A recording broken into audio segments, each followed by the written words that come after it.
Amen. Que le nom de l'Éternel soit glorifié. Alléluia. Amen, amen, amen. Nous prenons notre Bible et nous allons rapidement dans le livre de Job 22. Job 22, le verset 28. Alléluia. Et Psaume 37, le verset 4. Voilà les deux versets sur lesquels le Seigneur va nous parler encore ce soir. Amen. Job 22, le verset 28. Je lis la parole de l'Éternel. À tes résolutions répondra le succès, et sur tes sentiers brillera la lumière. Psaume 37, verset 4. Psaume 37, verset 4. Fais de l'Éternel tes délices et il te donnera ce que ton cœur désire. Est-ce que tu peux le dire à quelqu'un? Dis-lui, dis-lui.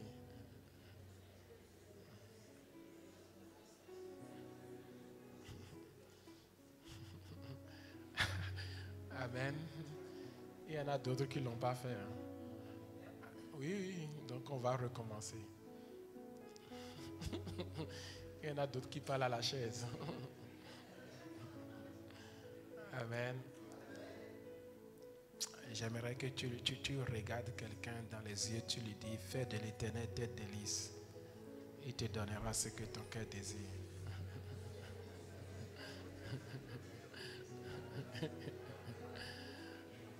Alléluia. Alléluia.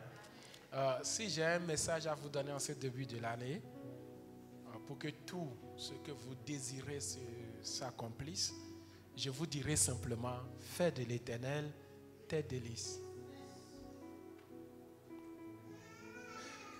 Amen. Ne fais pas de pasteur Serge tes délices. Ne fais pas de ton mari tes délices. Hey.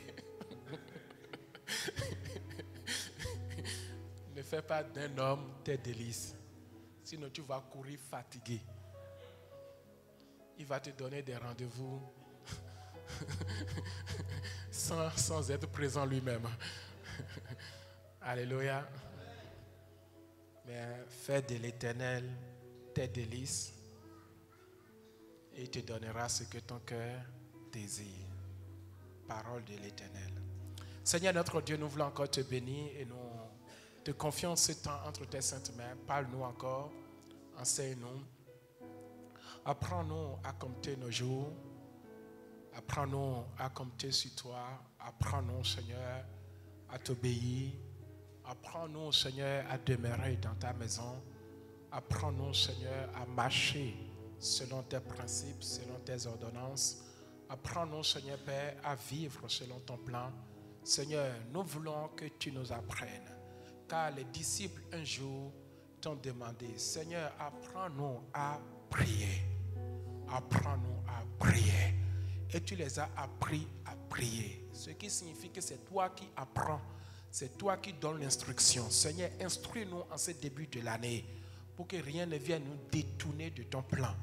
Des plans merveilleux que tu as pour nous, Seigneur. Je m'abandonne entre tes saintes mains. Fais de moi, oui, une colonne solide, inébranlable, qui ne peut se tordre ni à gauche, qui ne peut se courber, Seigneur, afin que je continue à être une source de bénédiction pour ce peuple nombreux, pour ce peuple grandiose, pour ce peuple grandissant, pour ce peuple transformé, Seigneur. Nous te bénissons, Seigneur, que ce moment te donne toute la gloire au nom de Jésus. Amen. Est-ce que quelqu'un peut acclamer le roi des rois? Amen.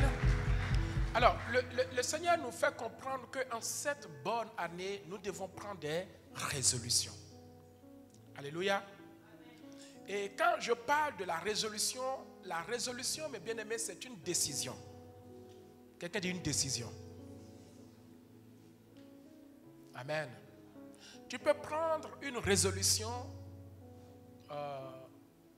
avec qui tu veux. Alléluia.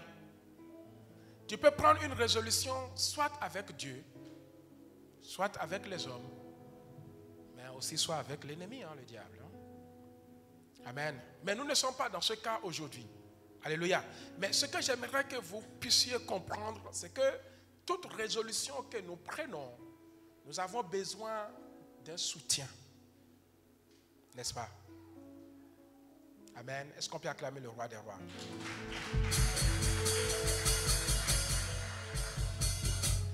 La résolution doit se baser sur quelque chose. Tu dois prendre une résolution pour un changement. Tu dois prendre une résolution pour un défi à relever en cette année 2024. Alléluia.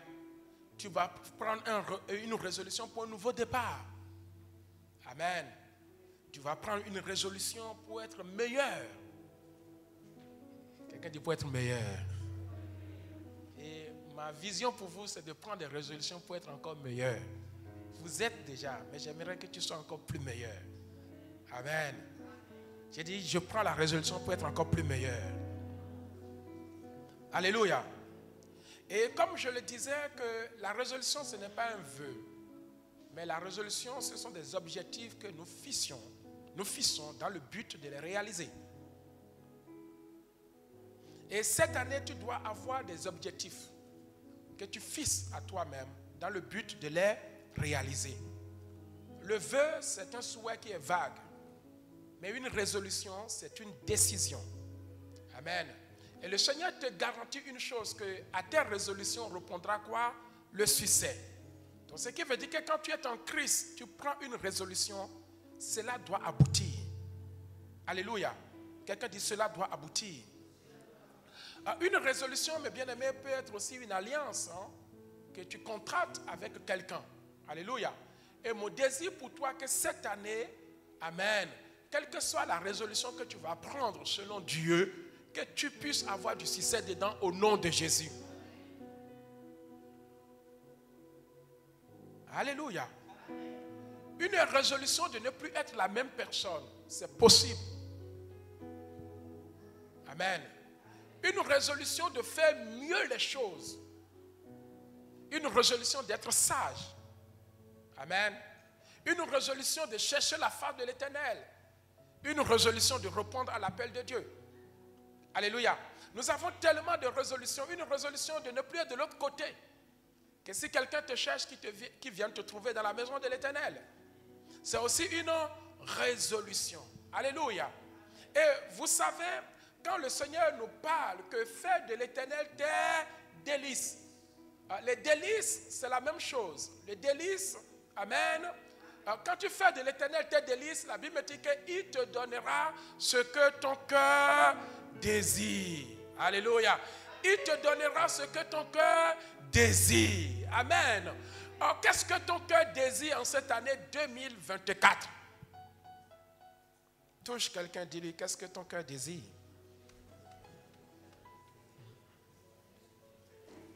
Mais bien aimé, le désir de notre cœur, ça peut être la santé. Amen. Le désir de notre cœur, n'est-ce pas? Ce que tu désires dans ton cœur, Seigneur, donne-moi la santé. Le désir de ton cœur, ça peut être la bénédiction.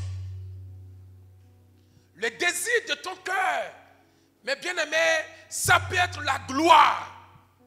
Seigneur, donne-moi cette gloire. C'est le désir de ton cœur. Le désir de ton cœur, ça peut être le changement dans ton foyer, dans ta maison. Que tu veux qu'il y ait la paix. Il y a la joie. Le désir de ton cœur, ça peut être pour ceux-là qui ne sont pas encore mariés, qui se marient. Alléluia. Amen. J'espère que vous avez des meilleurs désirs. Le désir, ça peut être je vais avancer avec Dieu. Je vais faire mieux. Le désir, ça peut être Seigneur, que cette année, sers-toi de moi dans des miracles, dans des guérisons. Le désir, c'est que cette année, je vais aller évangéliser. Amen. Mais la Bible me dit que pour que ce désir se réalise, chacun de tes désirs sont conditionnés. Je parle à quelqu'un. Le désir d'avoir la bonne santé est conditionné. Dieu ne va pas opérer ces choses par la grâce, mais à condition que tu fais de quoi? De qui? T'es quoi? Donc tu vois, tu as des désirs, c'est bien. D'être comment? En bonne santé. Mais la bonne santé ne peut pas arriver si l'éternel, tu ne fais pas de l'éternel tes délices. Tu as les désirs de prospérer. Mais la prospérité ne peut jamais arriver pour toi en tant que chrétien si l'éternel. Donc ce qui veut dire que tous les désirs de ta vie sont conditionnés. Ça ne sera pas par grâce, non. Mais ça sera sous condition. Je parle à quelqu'un. Ça sera sous condition. Parce qu'il y a des choses que Dieu fait par grâce. Il y a aussi des choses que Dieu fait sous condition. Quelqu'un me suit? Mais quand vous comprenez la manière de faire de Dieu, il dit que je fais grâce à qui je veux. Donc Dieu ne fait pas grâce à tout le monde. Mais quiconque fait de lui ses délices obtient toujours. Donc tu n'as pas besoin de la grâce de Dieu pour obtenir certaines choses. Tu as besoin simplement de faire de l'Éternel tes délices. Là où d'autres sont en train de réclamer la grâce, toi tu n'attends pas la grâce. Parce que si tu attends la grâce, tu vas attendre.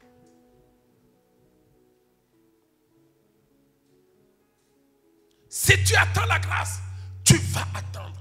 Et ça peut te prendre 40 ans. Ça peut te prendre 20 ans.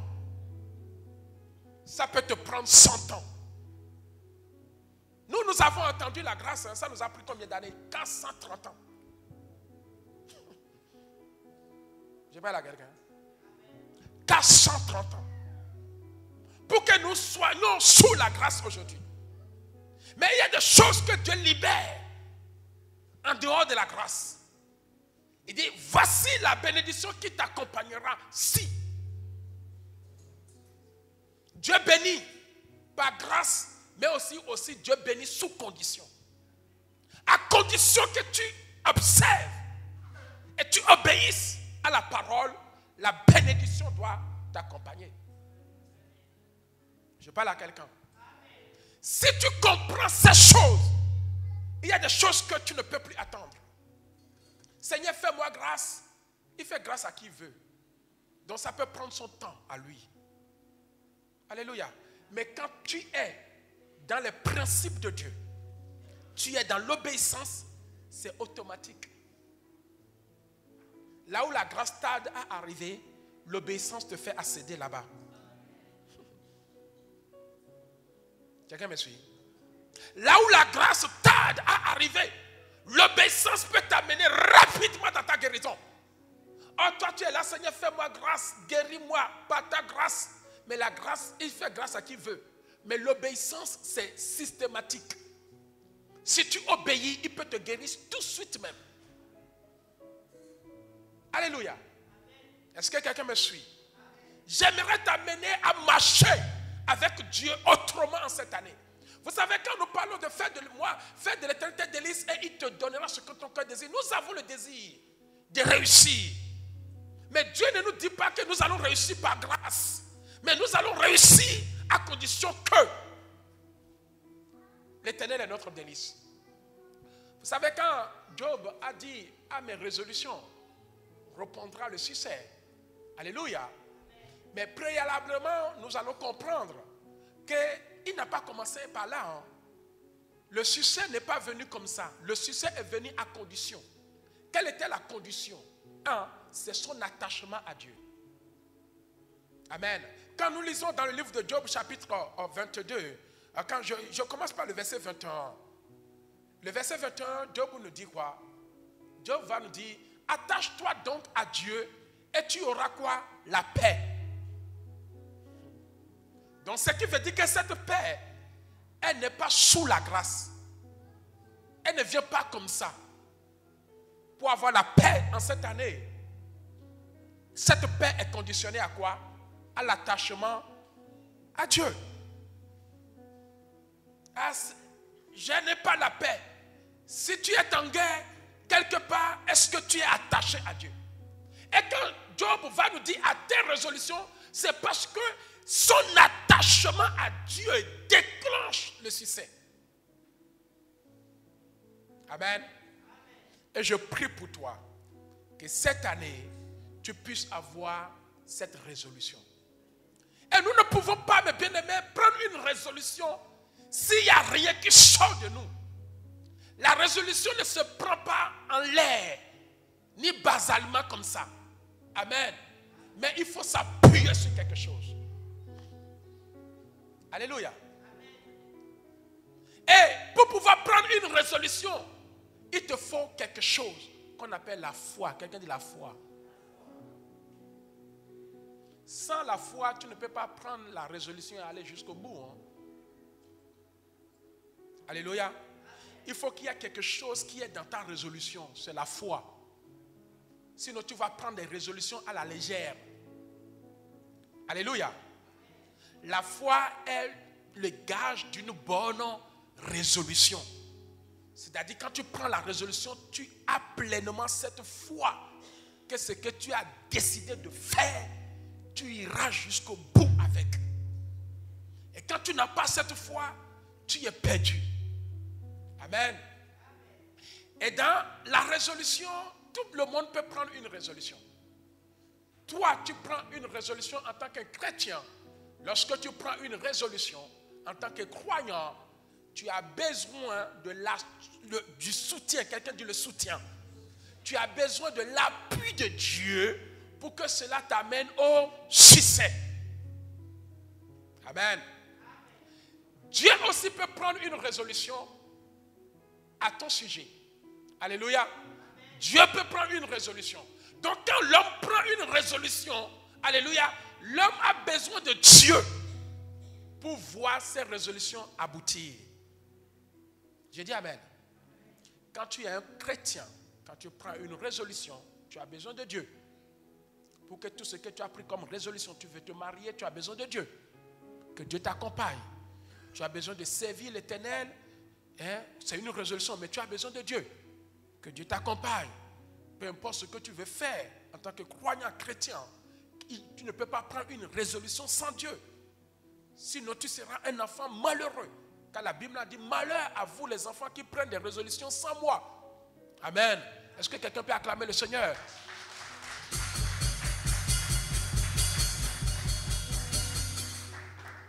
Alléluia. Donc, toute résolution que tu prends, pour que cela s'accomplisse, tu as besoin de Dieu. Amen. Le diable aussi prend des résolutions. N'est-ce pas? Job était là tranquille. Le diable a pris la résolution de le faire souffrir. Ce que vous ignorez, vous ne connaissez pas la résolution du diable vous concernant.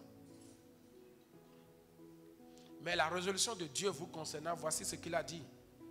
Je connais les projets que j'ai formés pour vous. Et c'est écrit noir et blanc.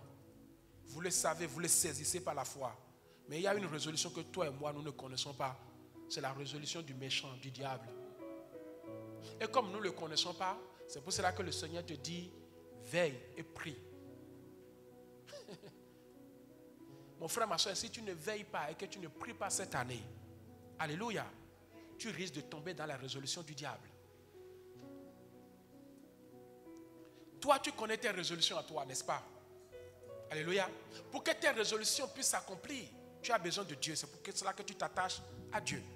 Les gens du monde ou les païens, quand ils prennent des résolutions, ils ont besoin peut-être du diable. Alléluia. Maintenant, le diable aussi prend des résolutions. Mais ces résolutions ne peuvent jamais s'accomplir sans toi. Le diable a besoin d'un humain pour accomplir ses résolutions. Tout ce que le diable prend comme résolution pour que cela aboutisse au succès, il a besoin d'un moyen. Par qui passer?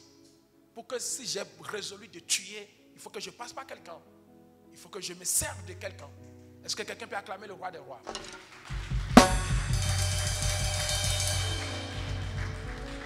Alléluia. Amen. Mais quand Dieu prend ses résolutions, alléluia, il nous impose sa résolution. Il n'a pas besoin de toi. Alléluia. Parce qu'il n'a besoin de personne pour faire ce qu'il veut faire. Mais toi, quand tu prends ta résolution, soit tu as besoin de Dieu. Maintenant, si tu n'es pas un croyant, tu as besoin du diable. Suivez-moi très bien.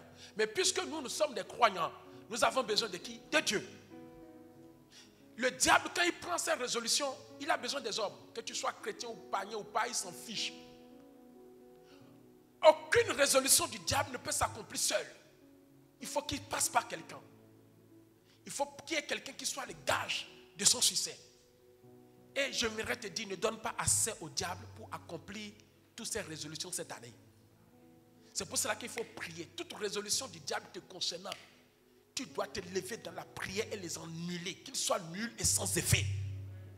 Qu'ils ne se réjouissent pas parce qu'il a accompli ses résolutions à travers toi. Amen. Alléluia. Mais quand Dieu prend la résolution, Dieu n'a pas besoin d'un homme pour accomplir ce qu'il a décidé de faire. Mais il peut t'imposer sa résolution. S'il veut t'appeler, il va t'appeler simplement. Alléluia. Amen. Dieu nous impose sa résolution pour son aboutissement. Alléluia. Il n'a pas besoin du diable. Il a déjà vaincu il y a de cela des années. Amen. Mais pour que tout ce que Dieu décide s'accomplisse, il faut des personnes disponibles et disposées. Et parfois, Dieu nous impose ses résolutions à lui. Nous tous, on était là tranquilles et Dieu nous a appelés. Je t'appelle, je te choisis. C'est Dieu. Tu vas faire quoi? Rien. Il a besoin de quelqu'un, c'est toi. Alléluia. Il n'a pas besoin de ton avis, de ton conseil. Il n'a rien besoin. Tout ce qu'il te demande de faire, fais-le. Alléluia. Il ne te demande même pas s'il te plaît. Amen. Il a besoin de l'apôtre Paul. Mon frère, il était sur le chemin. Il dit, mon frère, arrête ce que tu es en train de faire. Moi, j'ai besoin de toi. Allez, il change de route systématiquement. C'est-à-dire, quand Dieu a besoin de toi, peu importe ce que tu fais, tu l'arrêtes. Gédéon était là tranquille. Il battait le blé. Dieu a besoin de lui, mon frère. Son entreprise s'est arrêtée là. Et c'est là où il a commencé celle de Dieu. On ne résiste pas à Dieu quand Dieu a besoin de nous. Jonas était là tranquille. Et Dieu lui dit, c'est toi que j'ai besoin. Mon frère, Jonas a pu faire tout ce qu'il fait. Il n'y a pas de prière contre la résolution de Dieu. Je parle à quelqu'un. Si c'est toi que Dieu choisit pour bénir, pour construire cette maison, tu n'as pas le choix. Tu es obligé de tout donner. Il n'y a pas de prière contre la résolution de Dieu. Dieu, s'il te plaît, attends-moi un peu, ça n'existe pas. C'est systématique. Et mes bien-aimés, si Dieu prend la résolution pour faire quelque chose avec toi, ne résiste pas. Va jusqu'au bout au nom de Jésus. Je dis à quelqu'un, va jusqu'au bout au nom de Jésus. Je dis à quelqu'un, va jusqu'au bout au nom de Jésus. Alléluia. Alors, dans toute résolution que nous prenons, nous avons besoin de ce qu'on appelle la foi. Tu dois croire en ta résolution. Alléluia. Quelqu'un dit, je dois croire. Si tu ne crois pas en ta résolution, mes bien-aimés, cela ne marchera pas. Amen. Tu dois croire en ce que tu as résolu de faire. Tu dois avoir ce qu'on appelle la foi. Qu'est-ce que nous dit la Bible dans Hébreux chapitre 11, le verset 6? Amen. Hébreux chapitre 11, le verset 6. La Bible me dit que, or, sans la foi, il est impossible de lui être comment? Agréable. Car il faut que celui qui s'approche de Dieu croit que Dieu existe et qu'il est le rémunérateur de ceux-là qui le cherchent. Quelqu'un dit le rémunérateur. Alors, lorsque Dieu te dit, fais de l'éternité délice, il te donnera ce que ton cœur désire. Le désir de ton cœur, c'est ta rémunération. Quelqu'un me suit? Parce que le désir, ce n'est pas toi qui le produis. C'est quelqu'un qui te l'apporte. Quelqu'un me suit? Mais tout ce que tu dois faire, c'est un travail. Quel est ce travail? Faire de l'éternel tes délices. Ton travail, c'est de plaire à Dieu. Ton travail, c'est d'écouter à Dieu, d'écouter Dieu. Et quand tu vas finir de faire, il va te rémunérer. Et quelle est la rémunération Mais bien aimé, c'est ce que ton cœur désire. C'est pour cela que je te dis qu'aujourd'hui, pour nous les chrétiens, tout ne s'obtient plus par grâce, mais tout s'obtient par mérite. Quand tu deviens chrétien, alléluia, tout ce que tu obtiens, c'est sur la base d'une mérite. Il faut mériter la guérison pour l'avoir. Il faut mériter la bénédiction pour l'avoir. La grâce, mes bien-aimés, ne s'obtient pas facilement comme ça. Qu'est-ce que la grâce? La grâce, mes bien-aimés, quand elle vient vers toi, alléluia, elle ne tient compte d'aucune condition. Alléluia. C'est quelque chose qui est inconditionnel. Il n'y a pas de condition. C'est pour cela que quand les paniers arrivent, et ils ont besoin de la grâce. Aujourd'hui, vous me prenez, vous m'amenez au milieu des paniers, vous allez voir des miracles qui vont s'opérer. Parce qu'eux, ils ont besoin de la grâce. Et la grâce peut opérer la guérison, des miracles, des choses extraordinaires. Mais pour nous les chrétiens, maintenant que nous sommes malades, comment nous pouvons obtenir la guérison? Ce n'est plus pas la grâce. Quand tu deviens chrétien, tu n'es plus guéri par la grâce. La grâce est offerte pour les païens. Et toi et moi, nous étions des païens, n'est-ce pas? Ce n'est pas la grâce que nous sommes sauvés. Maintenant que nous sommes sauvés, il faut que nous marchions selon les principes du salut. Nous ne pouvons plus obtenir par grâce, mais nous obtenions par mérite. Je parle à quelqu'un. Si tu es là pour dire, Seigneur, fais-moi grâce, il te dit, à côté de toi un panier. Si la grâce arrive, la grâce localise rapidement un panier. Parce que le panier le mérite plus que toi. Pourquoi le panier? Parce qu'il ne connaît rien de Dieu. Et Dieu va s'offrir au panier. Dieu lui offre sa vie. Mais toi qui connais Dieu, pourquoi tu te retrouves dans cette condition? Mais quand tu es dans cette condition, comment faire pour sortir de cette condition? Tu l'as. Lorsque le Dieu arrive, il n'a pas besoin de pardonner un panier pour des miracles. Parce que là où la grâce de Dieu est là où il y a la grâce de Dieu, la grâce ne voit plus le péché. La grâce ne voit plus le mal. C'est pour cela que quand on a des campagnes d'évangélisation, des miracles, des guérisons, en dehors, les gens viennent, ils sautent les béquilles parce que là où il y a la grâce, ils ne voient plus le péché, ils ne voient plus le mal. Mais quand tu deviens chrétien, tes péchés sont devant Dieu comme ça. Amen. Est-ce que je parle à quelqu'un? Donc quand nous sommes en Christ, la Bible dit que sans la foi, il faut la foi. Tes résolutions, il faut la foi. Sinon tu vas venir un dimanche tous les 4 mois. Amen. Il faut la foi. Il faut la foi.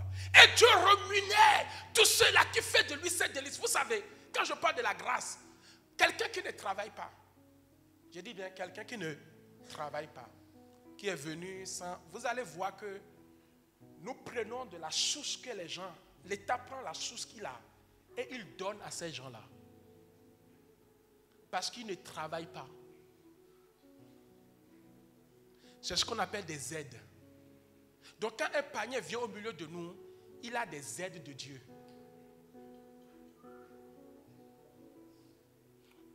Dieu ne renumère pas un panier. Il ne peut pas bénir, mais il va lui faire grâce de certaines choses. Quand quelqu'un qui ne travaille pas et qui n'a jamais eu ses papiers, qui n'a jamais connu un travail, alléluia, la bénédiction ne peut pas l'accompagner. C'est-à-dire le salaire ne peut pas l'accompagner. Donc, il obtient ce qu'on appelle des aides. Vous suivez ce que je veux dire? Et ces aides, c'est quand l'État veut. Il peut l'arrêter. Il ne peut pas le réclamer de droit. Même s'il vient avec droit, il faut qu'il se supplie. Amen. Il n'y a pas de droit, il n'y a pas de mérite. C'est nous qui décidons de t'aider, mon frère et ma soeur. Quelqu'un me suit? Et c'est comme ça que nous étions. Nous ne connaissions pas Dieu.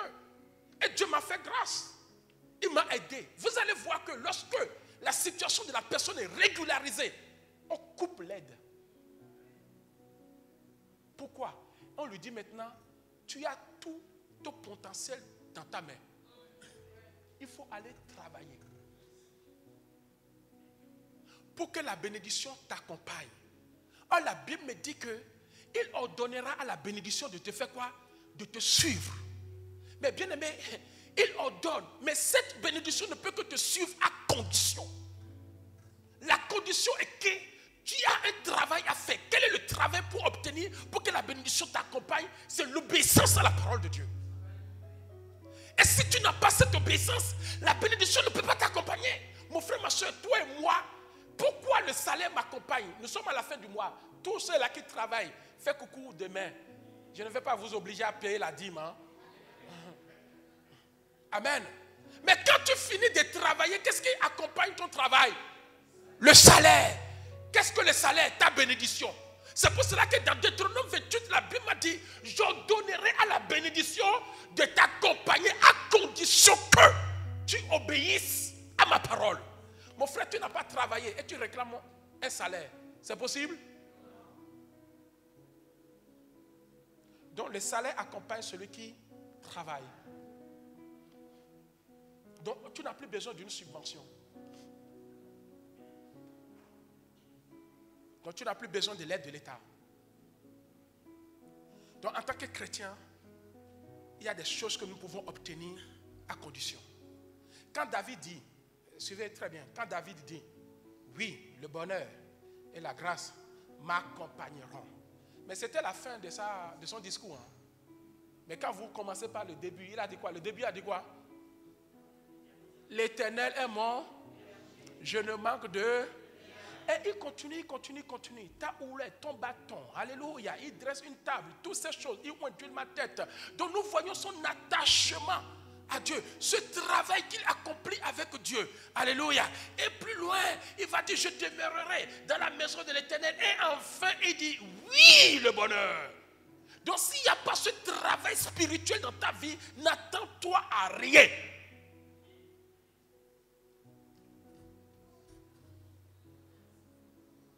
Le salaire accompagne celui qui travaille. Mais celui qui ne travaille pas a besoin de la grâce. On doit l'aider. Et quand les païens arrivent, Dieu les aide pour qu'ils ont part au royaume. Et quand ils rentrent dans le royaume, Dieu les soumet à des conditions. Tu ne peux pas maintenant devenir croyant et que tu es malade et tu demandes une guérison par grâce. Mais non. Il y a une condition pour que tu sois guéri.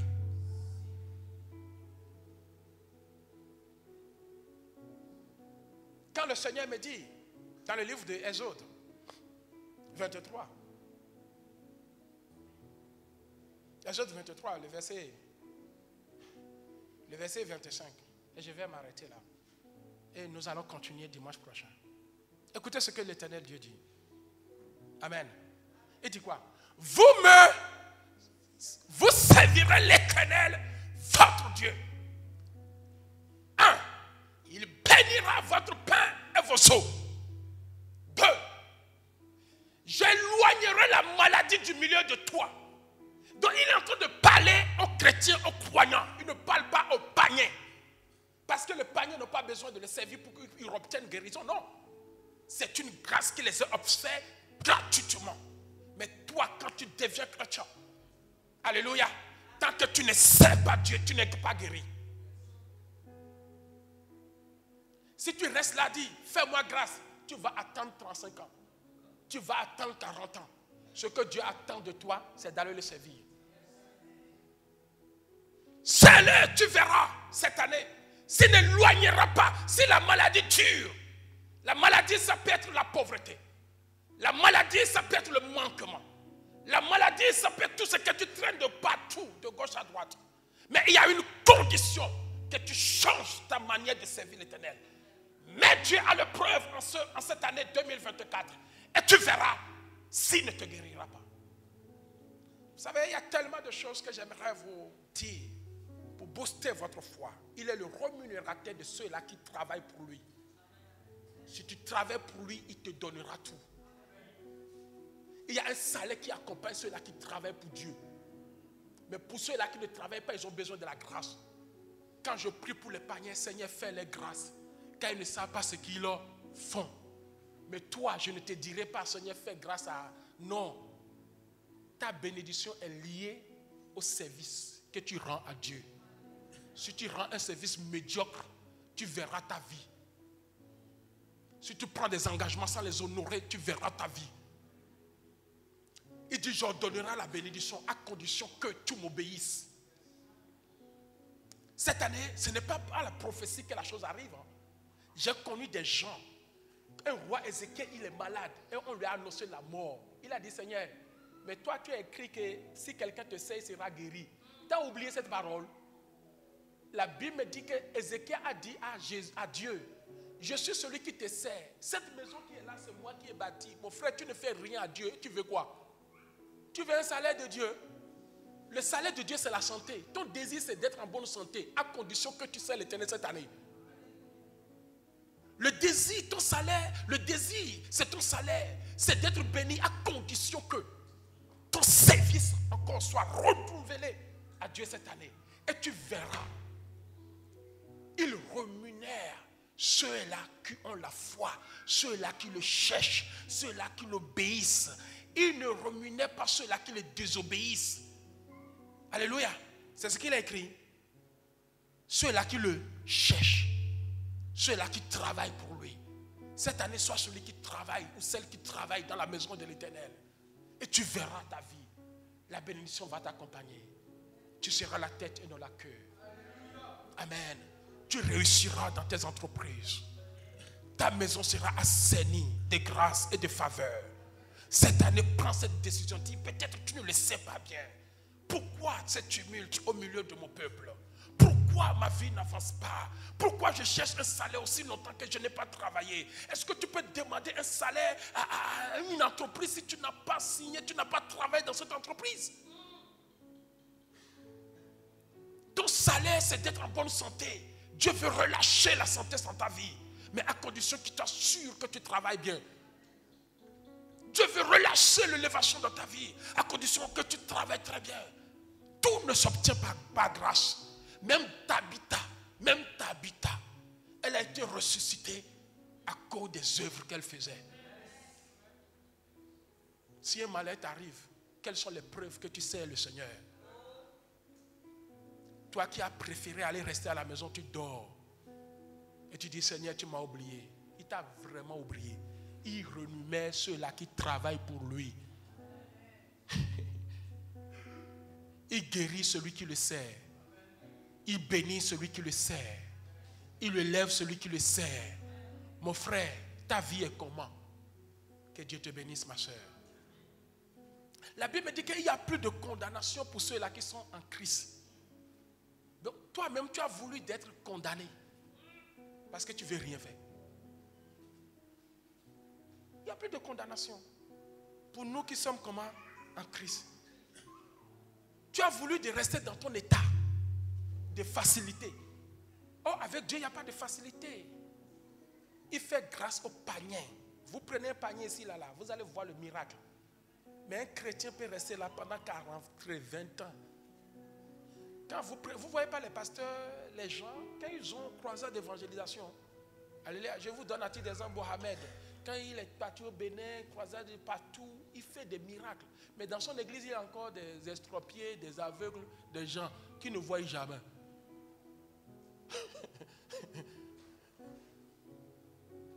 Est-ce que dans son église, il n'y a pas des estropiés? Il y en a plein.